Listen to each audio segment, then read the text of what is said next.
네, 이 시간 옆 사람과 함께 우리 인사 나누겠습니다. 반갑습니다. 잘 오셨습니다. 네, 반갑습니다. 잘 오셨습니다.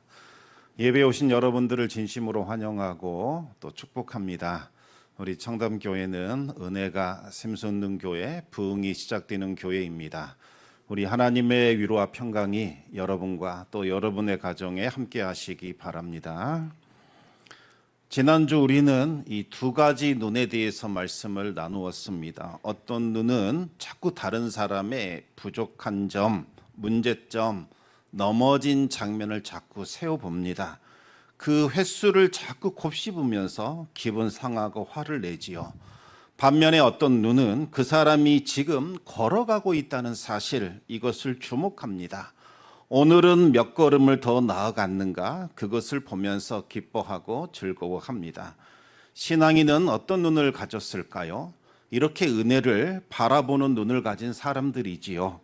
바나바는 안디옥 교회를 바라봤을 때 유대인의 눈으로 보면 이 허점투성이인 그 공동체에서 하나님의 은혜를 보게 됩니다.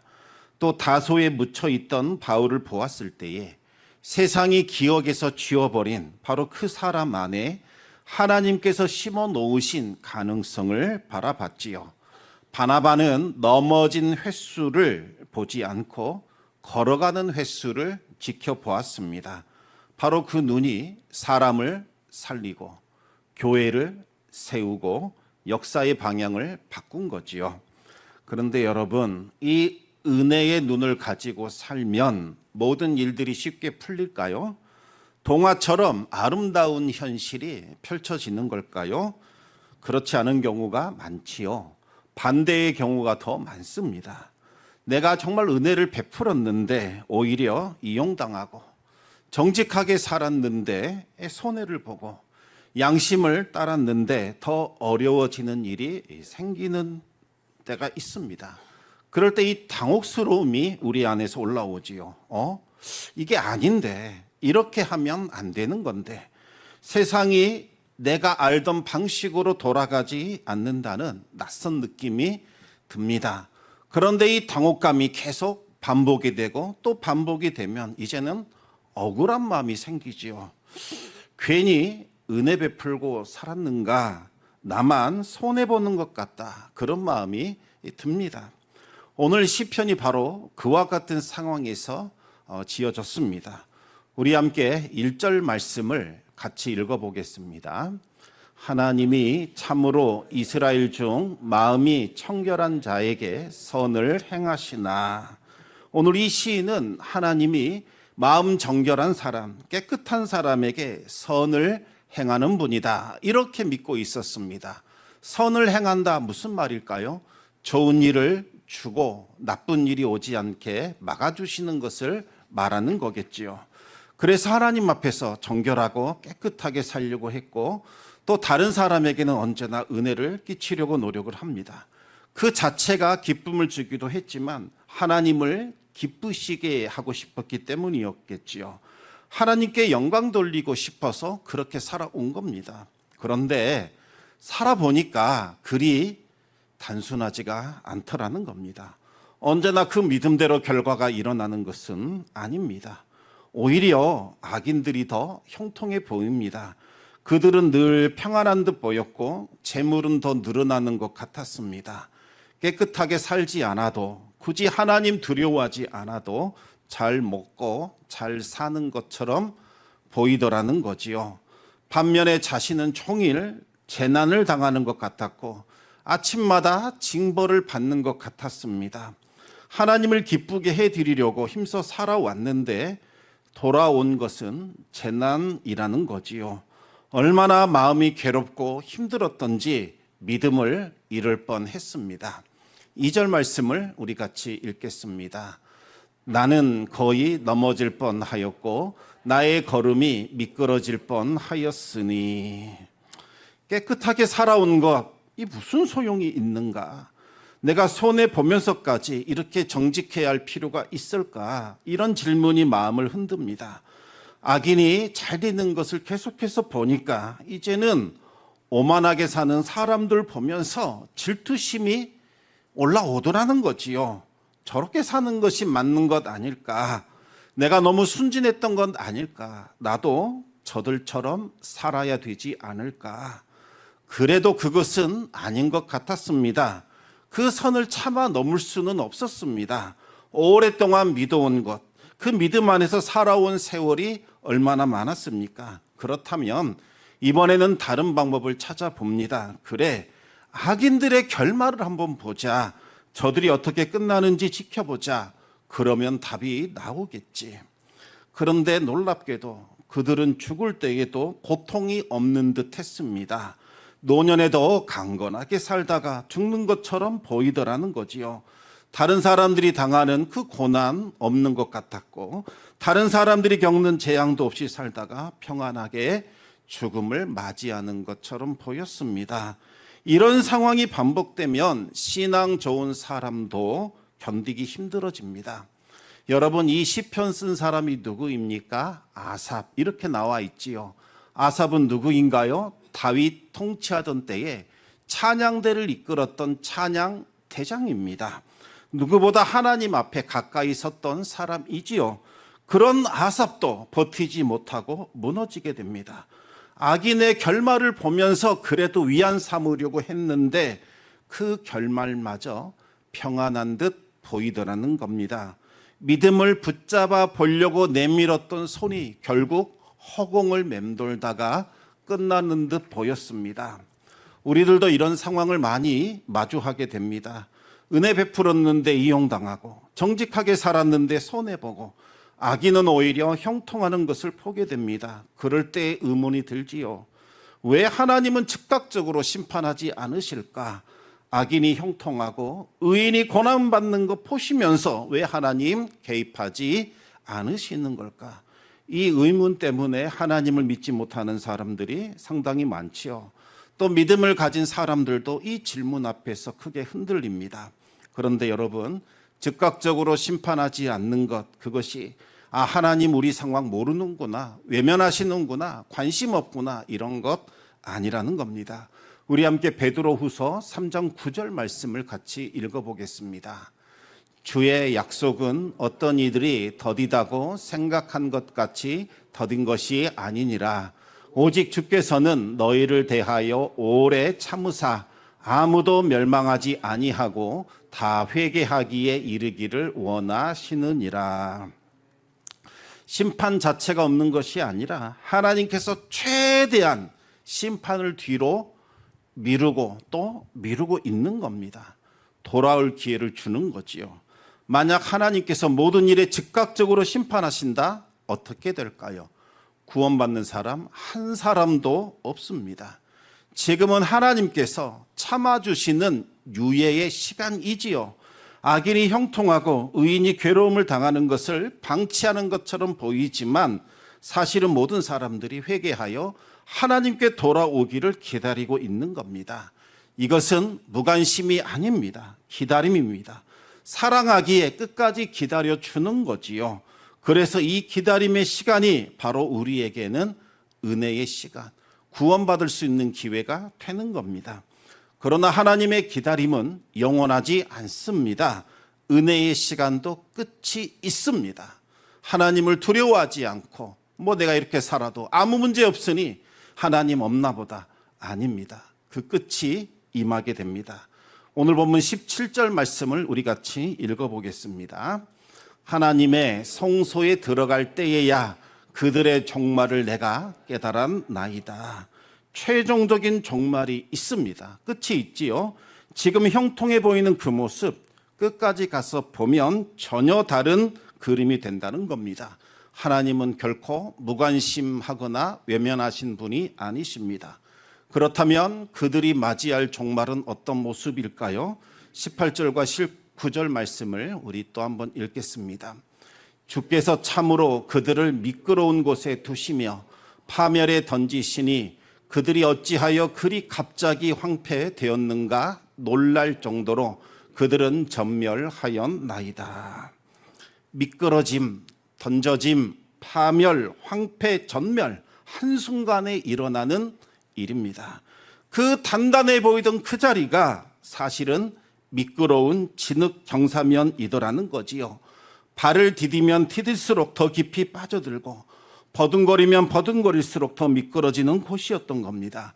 그리고 그 경사면 밑에는 파멸, 황폐함, 전멸이 입을 벌리고 삼키려고 대기하고 있는 겁니다.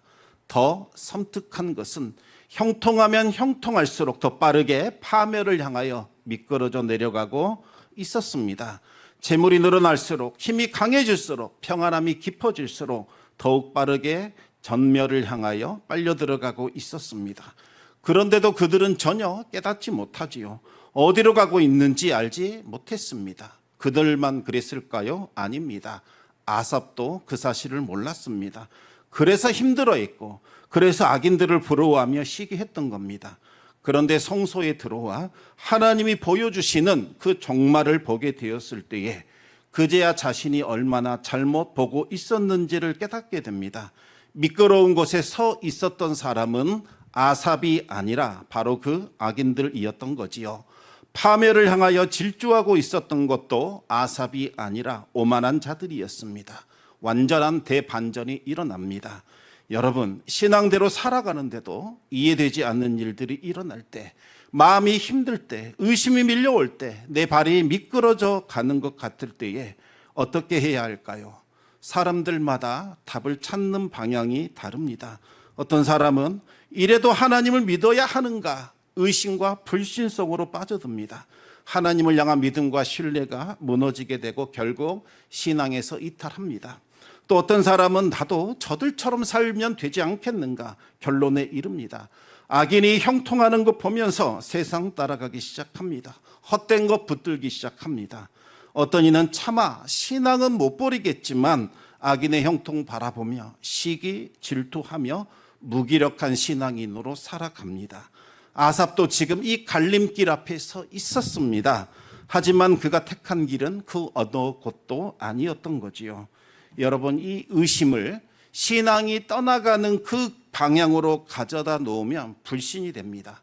그러나 이 의심을 하나님 앞에 가져다 놓으면 아름다운 시편으로 변하게 되지요. 오늘 읽은 시편 73편이 바로 그것을 보여줍니다. 아삽이 그렇게 했습니다. 이해되지 않아도, 억울해도, 발이 미끄러지는 것 같아도 그는 하나님을 떠나지 않습니다. 그 억울함과 의심을 들고 성소로 들어오게 됩니다. 지금은 이해되지 않지만 하나님은 분명히 선하신 뜻이 있을 거다. 나는 여전히 하나님을 신뢰하리라. 아삽은 그 질문을 하나님께로 가져가 하나님께 묻습니다. 그리고 성소에 들어가 그는 전혀 다른 눈으로 세상을 보게 됩니다. 저는 스포츠 경기를 생중계로는 절대 못 봅니다. 우리 팀이 지면 마음이 막 조여오고 한 점 차로 쫓긴다 그러면 불안해서 어디 나가야 됩니다. 그래서 결과가 다 나온 다음 그때 경기를 봅니다. 그것도 이긴 경기의 재방송만 골라 봅니다. 그러면 우리 팀이 지고 있어도 전혀 두렵지 않지요. 왜요? 결말을 아니까 지금 이 위기가 더 이상 위기로 다가오지 않습니다. 지금 아삽이 그랬지요. 지금까지는 눈에 보이는 그것만 보고 있었습니다. 그랬더니 악인은 이기는 것 같고 자신은 치고 있는 것처럼 보이더라는 겁니다. 손에 땀이 나고 숨이 막힙니다. 그런데 성소에 들어가서 하나님께서 전체 그림을 보여주시고 끝을 보여주시니까 이 장면이 다르게 보이는 거지요. 지금의 위기가 더 이상 그를 흔들지 못했습니다. 오늘 본문 20절 말씀 우리 같이 또 읽어보겠습니다. 주여, 사람이 깬 후에는 꿈을 무시함 같이 주께서 깨신 후에는 그들의 형상을 멸시하시리이다. 지금 우리는 이 눈에 보는 현실이 전부라고 믿으며 살아갑니다. 악인이 형통하고 의인이 고난받는 이 장면이 절대로 바뀌지 않을 최종 결말이다, 이렇게 생각한다는 거지요. 미련할 수 없다, 안개 속에 있다, 확실치 않다 생각합니다. 그래서 현실이 전부다, 이렇게 살자 말을 합니다. 지금 당장 눈앞에 보이는 이것만 붙들려고 합니다. 그런데 정반대라는 거지요. 지금 악인이 누리고 있는 형통은 허무한 꿈과 다를 바가 없다는 겁니다. 꿈속에서는 그것이 현실처럼 보이지만 눈을 뜨는 순간 다 사라집니다. 하나님이 마침내 움직이는 그 순간 감겨 있었던 우리 눈이 열리기 시작을 하지요. 그제서야 우리가 실체라고 붙잡던 모든 것들이 다 꿈이었고, 오히려 꿈이라고 생각했던 그 하나님의 심판이 실체라는 것을 우리가 알게 됩니다. 그것을 깨닫자마자 아삽은 부끄러워지기 시작을 합니다. 우리 21절, 22절 말씀을 계속해서 읽습니다. 내 마음이 산란하며 내 양심이 찔렸나이다. 내가 이같이 우매무지함으로 주 앞에 짐승이오나. 하나님 믿는다고 하면서 하나님 없이 세상 바라본 거지요. 깨끗하게 살겠다 말하면서도 악인들의 형통하는 것 보니까 부러워졌습니다. 눈앞의 것이 전부인 줄로만 알았습니다. 이것은 짐승도 그렇게 하지요. 다를 바가 뭡니까? 그런데 그것이 끝이 아니었습니다. 보이지 않던 놀라운 장면들이 이제 하나님께서 더 보여주십니다. 무엇을 보았던 걸까요? 23절 말씀을 계속해서 읽어보겠습니다. 내가 항상 주께 함께하니 주께서 내 오른손을 붙드셨나이다. 여러분, 한글 성경을 보면 좀 오해가 됩니다. 마치 내가 항상 주님과 함께 했으니까 하나님이 너 잘했다, 네가 나와 함께 해주는구나, 나도 너와 함께 하겠다, 이런 식으로 읽힐 수 있다는 거지요. 내가 잘했으니까 하나님이 그래 너 내가 기억하마, 너와 함께하마, 이렇게 오해할 수 있다는 겁니다. 그런데 원문은 완전히 반대입니다. 주께서 내 오른손을 붙잡고 계셨기 때문에 내가 항상 주와 함께 있을 수 있었다는 거지요.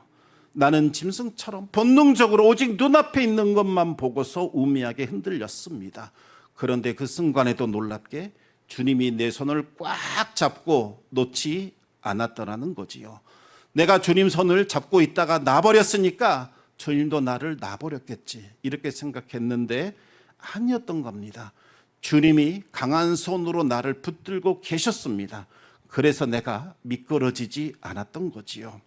이것이 바로 하나님을 경외하는 사람과 악인들의 결정적인 차이입니다. 시편 37편 24절 말씀을 우리 읽어보겠습니다. 그는 넘어지나 아주 엎드러지지 아니함은 여호와께서 그의 손으로 붙드심이로다. 여러분, 의인도 흔들립니다. 미끄러지지요. 왜 안 넘어지겠습니까? 그러나 아주 엎드려지지 않습니다. 왜요? 하나님께서 붙잡고 계시기 때문입니다. 하나님께서 다시 일으켜 세워주십니다.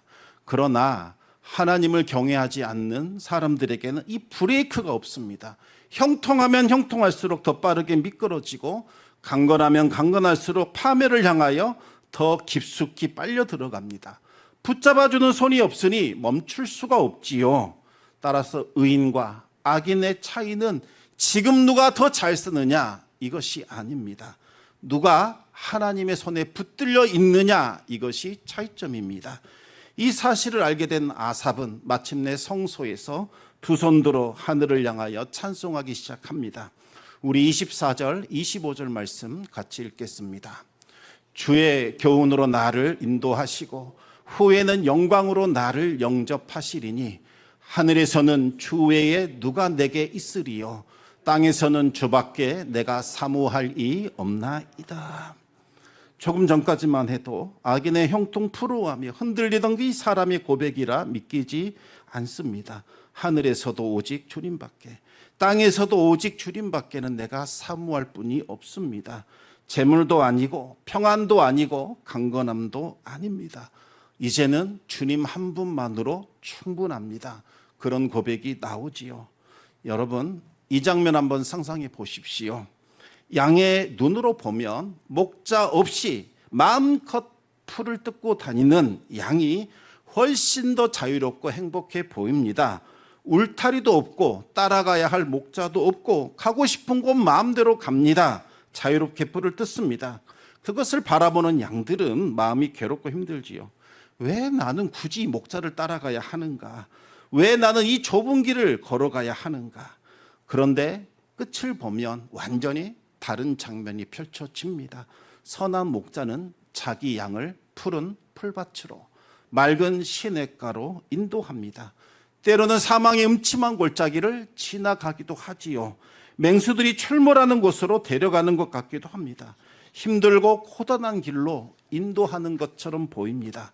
그런데 그 길의 끝을 보면 다 뜻이 있었구나 알게 됩니다.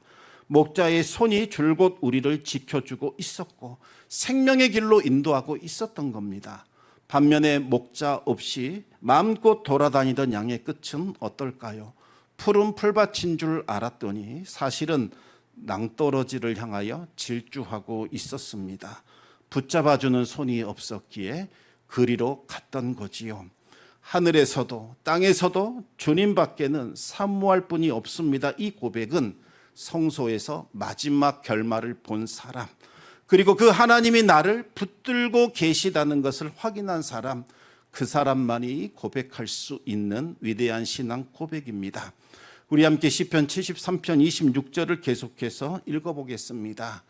내 육체와 마음은 쇠약하나 하나님은 내 마음의 반석이시요 영원한 분깃이시라. 여러분, 성소에 들어왔다고 해서 지금 당장 재산이 막 불어나거나 고난이 사라지는 것은 아닙니다. 여전히 나는 쇠약합니다. 그러나 이전과는 완전히 달라지지요. 무엇이 달라졌을까요? 세상을 보는 눈이 달라집니다. 이제는 쇠약함 그 너머에 있는 반석을 보게 되고 영원한 분깃이 나에게 있다는 것을 알게 됩니다.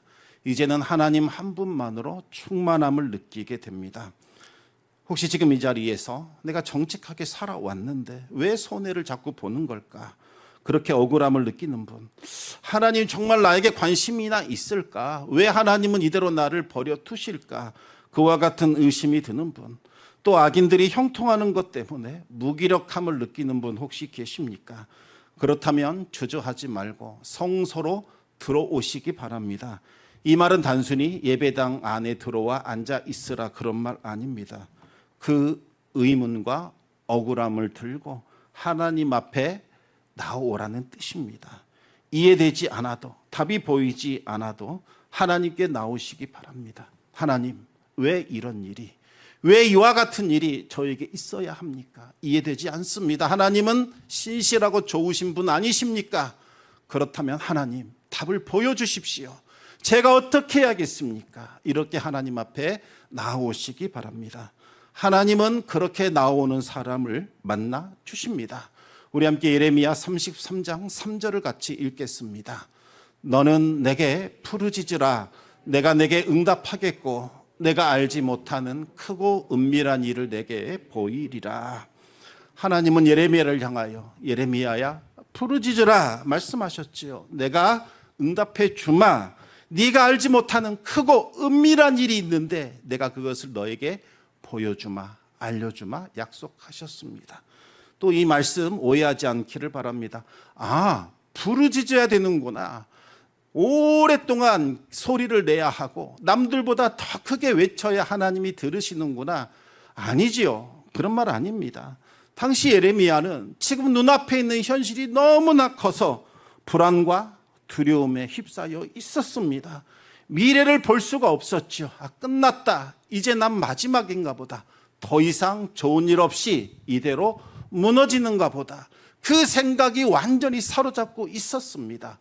하나님의 예레미야를 위하여 놓으신 그 아름답고 위대하고 크고 은밀한 일들을 도저히 생각할 수도 없었고 도저히 짐작할 수도 없었고 도저히 상상할 수도 없는 그런 상태였다는 겁니다.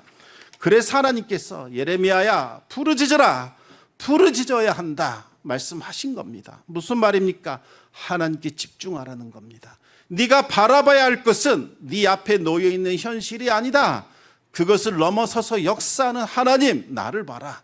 내가 너를 위하여 크고 은밀한 일을 준비해 놓지 않았느냐? 너가 그것을 보고 힘을 얻어라. 너는 나를 바라봐라. 나에게 집중하라. 나의 은혜를 누리라. 말씀하는 겁니다. 이제는 하나님을 향하여 시선을 돌리라는 거지요. 그럴 때 하나님이 준비해 놓으신 크고 위대하고 은밀한 일이 보이기 시작합니다. 보이지 않던 것들이 보이게 된다는 겁니다. 아삽이 그랬지요. 억울한 마음을 들었습니다. 의심을 들었습니다. 흔들리는 마음을 들었습니다. 이 마음을 들고 어디로 갔습니까? 성소로 나아갑니다. 하나님께 부르짖었습니다. 그러자 악인들의 끝이 보입니다. 그리고 하나님이 자기 자신을 붙들고 있다는 놀라운 확인을 하게 됩니다. 그제야 알게 되었습니다. 그가 그토록 부러워하던 것들, 재물도 평안도 강건함도 복이 아니었다는 거지요. 진정한 복은 따로 있었습니다. 그 복이 무엇이었을까요? 우리 함께 시편 73편 28절을 마지막으로 함께 읽겠습니다. 하나님께 가까이 함이 내게 복이라. 내가 주 여호와를 나의 피난처로 삼아 주의 모든 행적을 전파하리이다. 여러분, 재물이 복인 것 같지만 때로는 우리에게 어려움을 주기도 합니다. 지금 평안한 게 복인 것 같지만 그 평안이 잘못된 곳으로 우리를 이끌 수도 있습니다. 지금은 강건한 게 좋은 것처럼 보이지만 그 강건함 때문에 망할 수도 있습니다. 하나님을 가까이 하는 것, 그것이 복입니다. 하나님을 가까이 하는 자에게 재물이 흘러 들어오지요. 하나님이 강건하게 해 주십니다. 하나님께서 그 마음에 흔들리지 않는 평안을 주십니다. 그것을 쫓아갈 것이 아니라 하나님을 가까이 하십시오. 하나님께서 지켜주십니다. 하나님께서 흔들리지 않도록 우리를 붙잡아 주십니다. 따라서 하나님을 가까이 하는 것, 하나님 손에 내가 붙들려 있는 것, 그것이 바로 아삽이 성소에서 발견한 가장 크고 확실한 복이었다는 겁니다. 지금 마음이 심란하고 흔들리는 분이 있다면 성소로 나오시기 바랍니다. 그 의문과 억울함을 그대로 들고 하나님 앞에 서시기 바랍니다. 하나님 보여주십시오. 하나님 알게 해주십시오. 하나님 만나주십시오. 하나님 없이는 한순간도 살 수 없음을 고백하나이다. 주여 긍휼히 여기시고 불쌍히 여기사 나의 미래를 보게 하시고 하나님이 예비해 놓으신 그거 크고 은밀한 일들을 이제 나타내 보여주시옵소서. 하나님께서 악인들의 결말을 보여주실 겁니다. 무엇보다도 우리를 붙들고 있는 하나님의 강력한 손을 보여주실 겁니다. 우리를 붙들고 있는 그 주님의 손은 어떤 상황에서도 흔들리지 않습니다. 그 손이 우리를 지금 인도하고 있습니다. 이번 한 주간 그 주님과 동행할 수 있기를 우리 주님의 이름으로 축원합니다.